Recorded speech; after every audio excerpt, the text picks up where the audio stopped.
30 to 35% students ऐसे हैं जो कि पेपर को इन टाइम कंप्लीट कर पाते। इन टाइम कंप्लीट करने का मतलब बिल्कुल भी ये नहीं है कि जो आखिरी 2 मिनट में कंप्लीट कर रहे हैं उन्होंने इन टाइम किया, बिल्कुल भी नहीं। इसका मतलब ये है कि वो स्टूडेंट जो कि 10, 15, 20 मिनट पहले कंप्लीट कर ले और फिर अच्छी तरह उसको एक बार ओवरव्यू कर ले, ये होता है इन टाइम कंप्लीट करना। तो इतनी बड़ी तादाद क्यों नहीं कंप्लीट कर पाती उसको आज डिस्कस करते हैं। सबसे पहली चीज ये है कि किस तरह से किया जा सकता है ये भी डिस्कस करेंगे। खास तौर पर मैं सब्जेक्टिव की बात करूंगा। ऑब्जेक्टिव के हवाले से मैंने एक प्रॉपर पूरी वीडियो बनाई हुई है कि ऑब्जेक्टिव को आपने इन टाइम कैसे कंप्लीट करना है या क्या क्या स्ट्रेटेजीज आप यूज कर सकते हो। उसका लिंक भी मैं डिस्क्रिप्शन में डाल दूंगा, वहां से आप देख लीजिएगा। लेकिन सब्जेक्टिव की फिलहाल आज बात करेंगे कि सब्जेक्टिव को किस तरह से इन टाइम कंप्लीट किया जा सकता है। तो डिस्ट्रीब्यूट करते हैं। सबसे पहला काम, मैं एक सैंपल पेपर लूंगा, एक सैंपल पेपर, एक कोई पेपर कंसीडर करूंगा, उसकी एग्जांपल से आपको समझाऊंगा। फिर आप हर स्टूडेंट अपने बोर्ड के मुताबिक, अपने पेपर के मुताबिक उस तरह से डिस्ट्रीब्यूशन कर लेगा। इवन के मैथ्स के अलावा भी बाकी क्वेश्चंस की भी, बाकी सब्जेक्ट्स की भी हो सकती है। तो एग्जाम्पल के तौर पर मैं ले रहा हूं कि आपके पास अगर एक फर्स्ट ईयर का मैथ्स का पेपर है, फर्स्ट ईयर का मैथ्स के पेपर में आपके पास 20 मार्क्स होते हैं एमसीक्यूज के। इसी तरह शॉर्ट क्वेश्चन के होते हैं 48 मार्क्स और लॉन्ग के होते हैं आपके पास 32 मार्क्स। तो ऑब्जेक्टिव का पोर्शन अभी आप निकाल दो। ऑब्जेक्टिव के लिए 25 मिनट्स दिए जाते हैं, ठीक है। 25 की बजाय आप 30 फिलहाल कर लो। आप ऐसे समझोगे 3 घंटे, उसमें से आपके आधा घंटा चला गया, पीछे कितना बचा?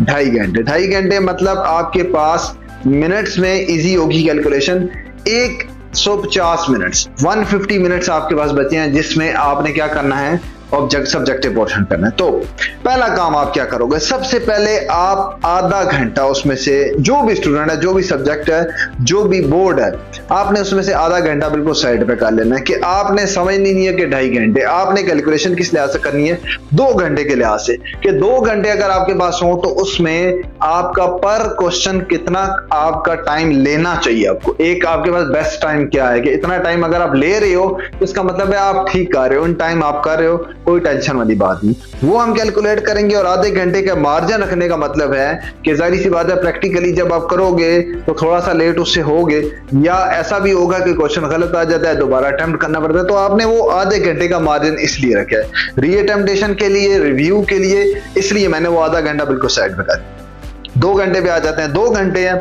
2 घंटे का मतलब 120 मिनट। अब टोटल क्वेश्चन काउंट करो। अब टोटल क्वेश्चंस होते हैं जो कि इस बोर्ड में होते हैं 12 शॉर्ट क्वेश्चंस होते हैं, ठीक है, और आपके होते हैं 4 लॉन्ग क्वेश्चंस।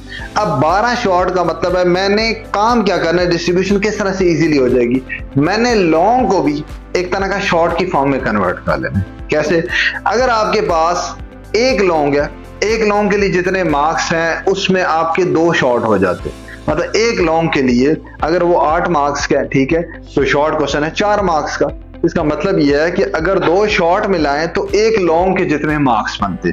ठीक होगी बात। तो आपने क्या करना है, जो 4 लॉन्ग है उन 4 लॉन्ग को भी आप कन्वर्ट कर लो, वो एक तरह के 8 शॉर्ट क्वेश्चन है, ठीक है। आपके पास 8 शॉर्ट क्वेश्चन यहां से आगे जो कि मैंने लॉन्ग को कन्वर्ट कर दिया है शॉर्ट में, ठीक है। 8 शॉर्ट क्वेश्चन जी आगे, 12 शॉर्ट क्वेश्चन जो कि ऑलरेडी जो रियल में 12 शॉर्ट क्वेश्चन होते हैं वो आगे।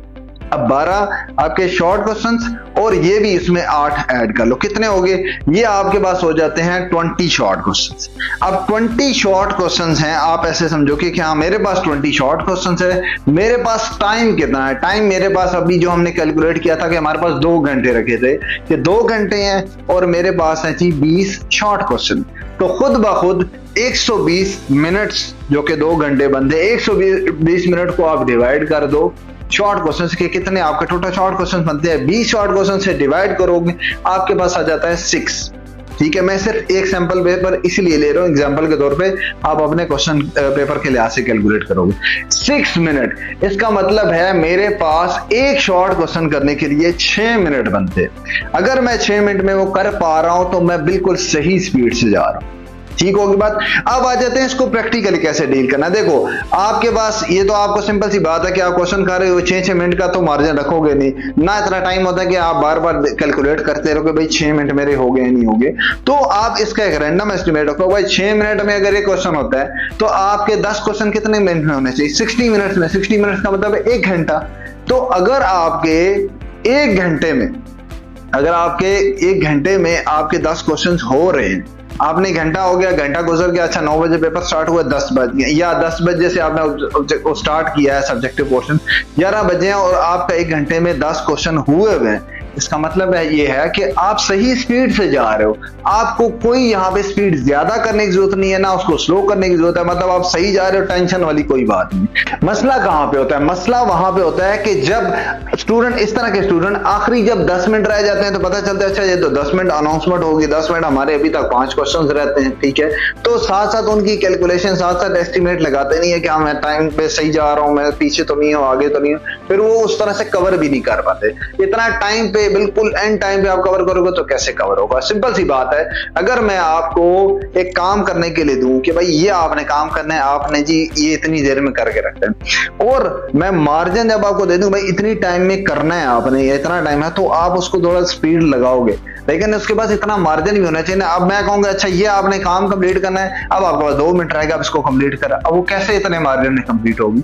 इसलिए आपने 1 घंटे बाद देखा, इसी पेपर के लिहाज से देखो तो 1 घंटे बाद आपके 10 क्वेश्चन हुए हैं, तो आप बिल्कुल सही जा रहे हो। और अगर आप पीछे हो तो आप उस टाइम से ही स्पीड लगाना शुरू कर दो, थोड़ी स्पीड बढ़ाना शुरू कर दो कि हाँ मुझे जरा जल्दी करना है, मैं पीछे हूं, ठीक होगी बात? तो साथ साथ कैलकुलेशन का ये फायदा हो, ठीक है।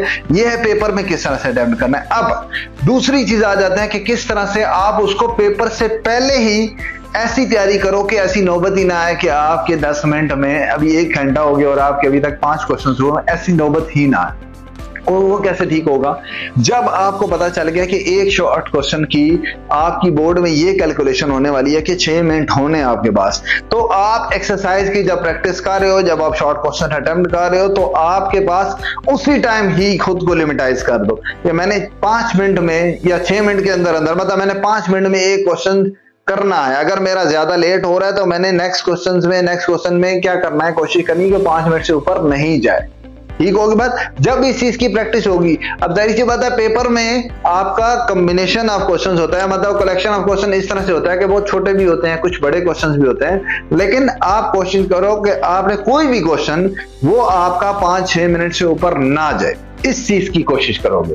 जब इस चीज की कोशिश करोगे, यहाँ पे जब प्रैक्टिस कर रहे हो कि आपको पता लग रहा है कि मेरा हर क्वेश्चन 10 मिनट में सॉल्व हो रहा है, तो आपको वहीं पे आइडेंटिफाई हो जाएगा कि मैं पेपर के लिहाज से स्लो हूँ, मुझे अपनी स्पीड तेज करनी पड़ेगी। फिर इस चीज की प्रैक्टिस करोगे तो मैं स्पीड अप करूंगा और मैं 5-5 मिनट में क्वेश्चन अटेम्प्ट करने की कोशिश करूंगा। तो यहां से इंशाल्लाह आप स्पीड अप होगे तो पेपर में आपके लिए कोई ऐसी मुश्किल बनेगी नहीं कि आपका पेपर इन टाइम कंप्लीट ना हो। इसको लाजमी ट्राई कीजिएगा, फिर मुझे बताइएगा कि कितना इफेक्टिव रहा। अपने जो बोर्ड एग्जाम से पहले होते हैं, इंटर कॉलेज एग्जाम्स होते हैं, उसमें ट्राई करें, जो टेस्ट होते हैं उसमें ट्राई करें, क्योंकि यहां से प्रैक्टिस होती है, फिर बोर्ड में जाके आप परफॉर्म करते हो। इसके अलावा कोई और आपको इशू लगता है, कोई ऐसी चीज होती है जो आपको लगता है कि ये मुझे समझ नहीं आ रही, तो वो आप लाजमी कमेंट्स के सेक्शन में बताएं, मैं उसके ऊपर भी वीडियो बनाऊंगा ताकि जितना हो सके आपके लिए आसानी पैदा की जाए।